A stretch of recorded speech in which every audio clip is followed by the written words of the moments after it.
नमस्कार, मैं आपके साथ हूँ ज्योति शर्मा और आप देख रहे हैं जी इंडिया न्यूज। आज हम एक बहुत ही अच्छी स्टोरी आप सभी के साथ शेयर करना चाहते हैं। वो ये है कि किसान अपनी आधुनिक तरीके से खेती करके कैसे ज़िंदगी को यापन कर सकते हैं और कैसे ज़िंदगी जी सकते हैं। हमारी स्टोरी इसलिए मैंने कवर करने की कोशिश की हमारी टीम ने कि किसान आजकल बहुत ही आर्थिक स्थिति उनकी ख़राब हो जाती है और इसकी वजह से वो बहुत परेशान रहते हैं। तो इसके लिए हमने कोशिश की है कि हमारे साथ कोई ऐसे शख्सियत जुड़ रहे हैं जो बताएंगे कि हम किस तरह से किसानी करके अपने लाइफ को आगे ग्रो कर सकते हैं। और तो अभी मेरे साथ अजय कुमार देव जुड़े हुए हैं और वो अभी किसान श्री से भी नवाजे गए हैं और किस तरह से वो किसानी करके और अपने जो कहते हैं आधुनिक खेती को बढ़ा रहे हैं, उनसे हम जुड़ के उनसे हम बात करके इस चीज़ को जानकारी आप तक पहुंचाएंगे। तो चलिए हम उनसे ही बात करते हैं और क्या कुछ कैसे वो कर रहे हैं वो हम देखते हैं। तो मेरे साथ जुड़े हुए हैं अजय कुमार देव और हम उनसे बात करते हैं कि ये किस तरह से खेती कर रहे हैं, आधुनिक खेती। तो चलिए हम जानते हैं उनसे ही। आपका बहुत बहुत स्वागत है हमारे चैनल में।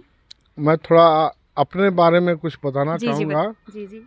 मैं अजय कुमार देव, जिसने शुरू किया था आपको अपनी नौकरी में, देश विदेश की नौकरी किया, उसको छोड़कर फिर मुझे इंस्पिरेशन मिला क्योंकि मेरे माँ बाप के पास ज़मीन का मात्रा ज़्यादा था। तो मैंने देखा कि इसको डेवलप करने के लिए क्या किया जाए। तो मैंने सबसे पहले वर्मी कंपोस्ट का खोज किया और उसका अपने यहाँ पे शुरुआत किया, जो ये मेरे सामने है। जैसे कि अपने कैमरामैन से बोलूँगी कि थोड़ा उनको दिखाने की कोशिश करें। वो सरफेस बेड का वर्मी कंपोस्ट है, ये अदल ढका हुआ है, इसमें मटेरियल तैयार हो रहा है। और जब यहाँ से मटेरियल तैयार होता है तो इसको पंजा मार के तैयार मटेरियल को हम दूसरे शेड में डालते हैं, वहाँ से फिर चलनी करते हैं। चलनी के बाद फ्रेश मटेरियल किसानों के लिए कितना उपयुक्त है ये किसानों के लिए बहुत ही उपयुक्त है। गोबर का जो रेशियो है, उस गोबर से 100 गुना ज़्यादा ताकत केचुए के खाद में है। ये केचुआ से ही बनता है और केचुआ के बीज से ही वर्मी कंपोस्ट कहा जाता है, वर्म के द्वारा तैयार किया हुआ खाद। उनके लिए आप क्या कहना चाहेंगे, मतलब कि उनके लिए रोजगार? कोई भी किसान जिनके पास 2 मवेशी है, उनके पास एक दिन में 20 केजी गोबर होता है। उस 20 केजी गोबर को इकट्ठा करेंगे 1 महीने तक, फिर उसको ठंडा करके फिर इस हालत में डालेंगे कहीं भी एक शेड में, साधारण से किसी पेड़ के नीचे भी, तो भी इसका उत्पादन ले सकते हैं। मात्र केचुए का दाम जो है सो 300 रुपये केजी है। 1 केजी केचुआ गोबर उनका अपना है, शेड उनका अपना है, खुले में भी कर सकते हैं, पेड़ के नीचे भी कर सकते हैं। तो इसमें लागत नाम की कोई चीज़ नहीं है, थोड़ा केयर करने की बात है, मेहनत करने की बात है। जी, यानी कि किसान इससे आर्थिक स्थिति जिनकी सही नहीं है वो भी इस चीज़ से करके अपना बेहतर रोजगार कर सकते हैं। केमिकल से सारे खेत को डालकर, रासायनिक खाद से सारे खेत को डालकर खेत की ताकत को कम कर दिया गया है। जी। जिससे उसमें जो भी उत्पादन होता है उसके लिए ज़्यादा उर्वरा शक्ति कम होती जा रही है।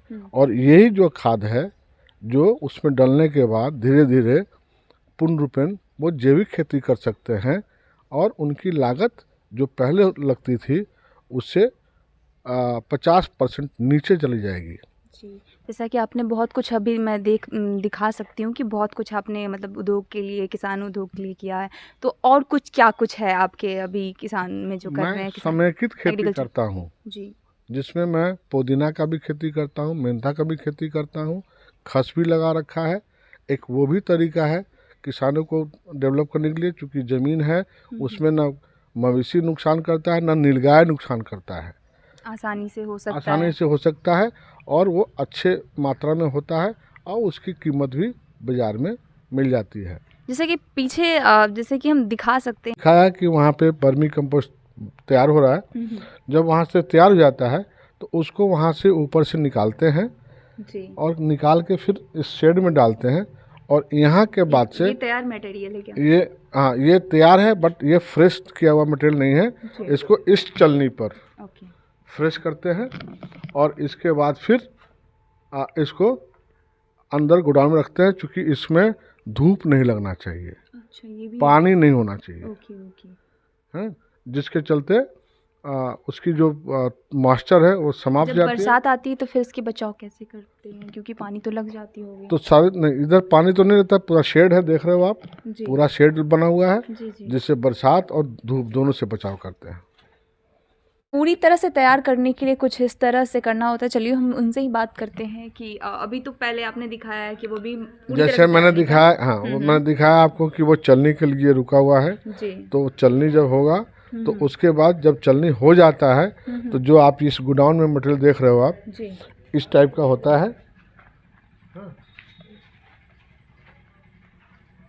ये इस टाइप का होता है, जी दिख रहा है, जिसमें कोई भी आपको अन्य तत्व नहीं पाए जाते हैं।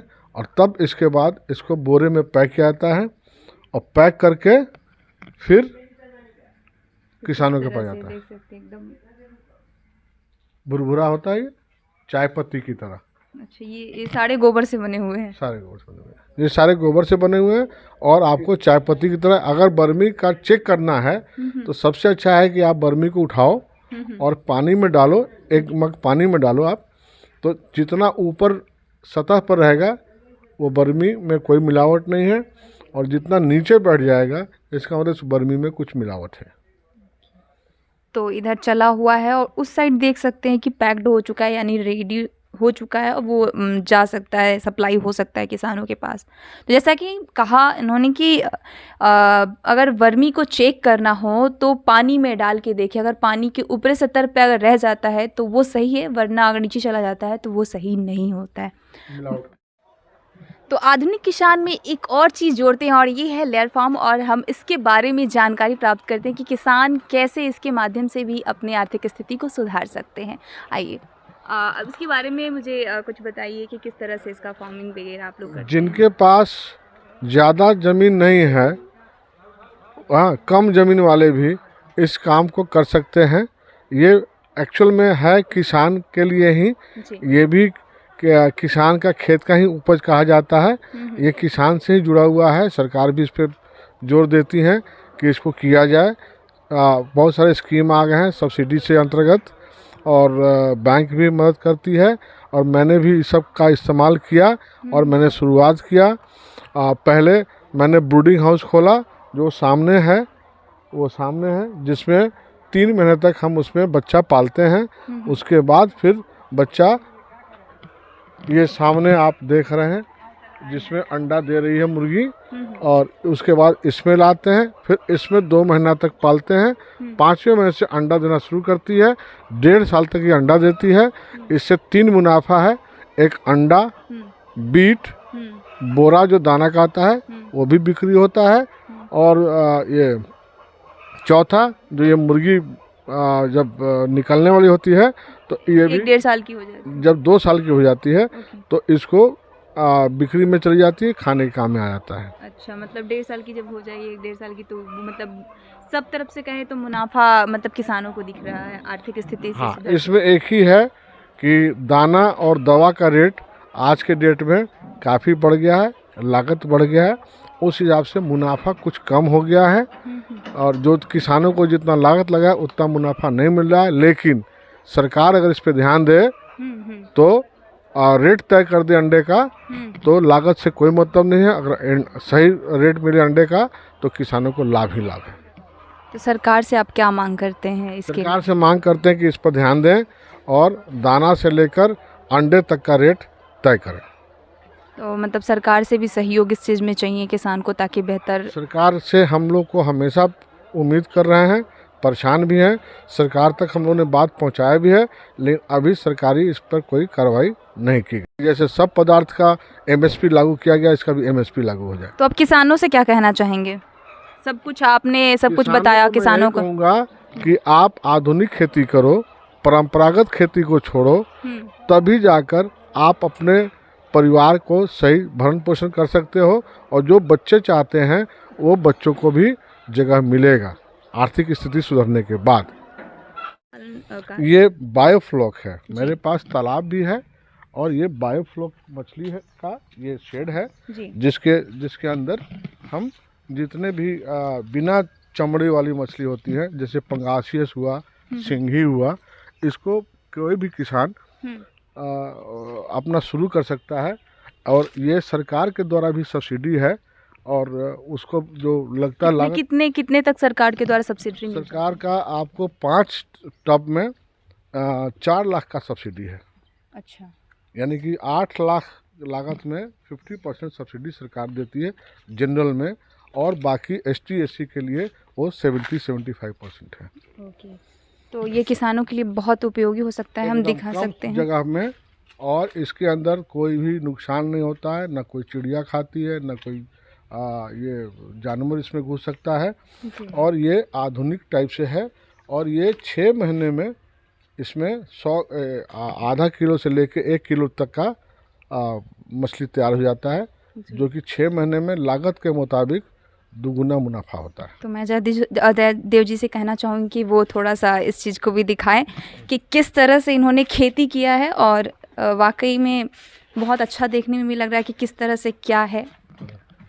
ये 100 लीटर का, और इसके अंदर एरिगेशन के द्वारा मछली पाला जाता है, और पानी डाल के, और हर 6 महीने पे जी। साल में 2 बार उत्पादन हम ले सकते हैं। यानी साल में 2 बार हो जाती है मछलियाँ। और मैं किसानों को कहूँगा कि थोड़ा इसको समझें, करें, और अपनी आर्थिक स्थिति को सुधारें। आधुनिक खेती करने से भी हो सकता है काफ़ी फ़ायदा। ये हमें आज बता रहे थे कि किस तरह से हम आधुनिक खेती के माध्यम से आर्थिक स्थिति को बेहतर बना सकते हैं। हमारे साथ थे अजय कुमार देव जी, और उन्होंने बताया कि किसान अपने जीवन यापन करने के लिए केवल और केवल खेती पर ही निर्भर ना रहें, खेती के साथ भी आप कुछ और कार्य कर सकते हैं, जैसे कि हमें दिखाया और बताया। आपका बहुत बहुत धन्यवाद मेरे साथ जुड़ने के लिए। और तब तक के लिए मुझे और मेरी टीम को दीजिए इजाज़त। नमस्कार।